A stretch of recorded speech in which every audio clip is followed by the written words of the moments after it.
প্রতিদিন কত আশ্চর্যের কথাই তো আমরা শুনি, তবে এটা একটু ভিন্ন রকম আশ্চর্যের কথাই বটে। যারা জানেন না এই গল্পটি, তাদের কাছে হয়তো বিস্ময়করই লাগবে। বিস্ময়কর হলেও এটাই সত্য। একসময় বাংলাদেশে এমন এক ফেরিঘাট ছিল যে ঘাট দিয়ে পারাপার হতো রেলগাড়ি। সেটা 1938 সালের কথা। ওই বছরই যে এই রেলপথ চালু হয় এই বঙ্গে।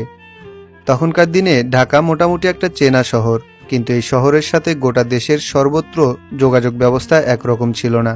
বিশেষত উত্তরাঞ্চলের সাথে রেল যোগাযোগের ব্যবস্থা খুবই করুণ ছিল তখন। এমনই সময়ে ভাবা হলো এই পথে রেল যোগাযোগের উন্নয়ন করা হবে, কিন্তু কিভাবে? জলের উপর দিয়ে রেলগাড়ি যাবে কোন উপায়ে? তখন ভাবা হলো ফেরির কথা। ফেরিতে করে অনেক কিছু পারাপার হতে আমরা শুনেছি। সাইকেল থেকে ট্রাক সবই যেতে পারে, তাই বলে ট্রেন, সমান্তরাল লাইনে চলা রেলগাড়ি কি করে পারাপার হবে? সেই আচানক ঘটনাটাই ঘটালেন তারা। ফেরিঘাটের নাম হলো বাহাদুরাবাদ ফেরিঘাট। এই ঘাট দিয়েই ফেরিতে করে পারাপার হতে শুরু করলো ট্রেন। জায়গাটির অবস্থান জামালপুরে। জামালপুরের বাহাদুরাবাদ ইউনিয়নের সেই ফেরিঘাট যে ঘাট দিয়ে ট্রেন পারাপার চালু হয়, সেই জায়গাটি দিনে দিনে বেশ পরিচিতি পায়।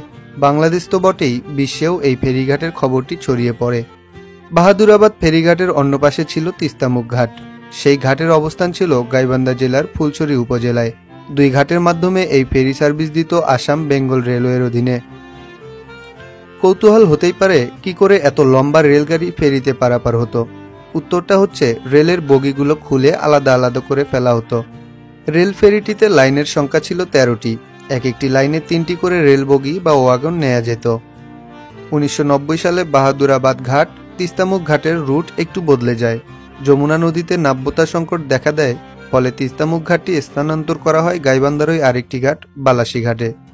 2004 সাল পর্যন্ত আন্তনগর এক্সপ্রেস ট্রেন তিস্তা, একতা এবং একটি মেইল ট্রেন দিনাজপুর থেকে রংপুর হয়ে গাইবান্ধার ফুলছড়ি উপজেলার কঞ্চিপাড়া ইউনিয়নের বালাসীঘাট পর্যন্ত চলাচল করত। রংপুর বিভাগের 8টি জেলার মানুষ বালাসীঘাট থেকে রেলওয়ে ফেরিতে জামালপুরের বাহাদুরাবাদে পৌঁছে ট্রেনে ময়মনসিংহ ও ঢাকায় যাতায়াত করত। 2005 সালে বঙ্গবন্ধু সেতুতে রেলপথ নির্মাণের পর ট্রেনগুলো সেতু দিয়েই চলতে শুরু করে। 2004 সালের পর বালাসী বাহাদুরাবাদ রেল ফেরিটি বন্ধ হয়ে যায়। এরপর নৌকার চলাচল শুরু হয় এই পথে।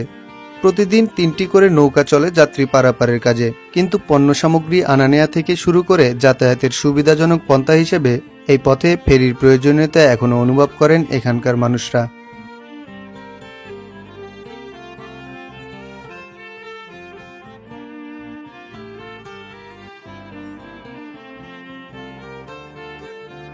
কালের গর্ভে হারিয়ে যাওয়া এই ঘটনাটি আপনাদের কেমন লাগলো তা কমেন্ট করে আমাকে জানাতে ভুলবেন না। ভিডিওটি ভালো লাগলে লাইক করুন। ধন্যবাদ ভিডিওটি দেখার জন্য।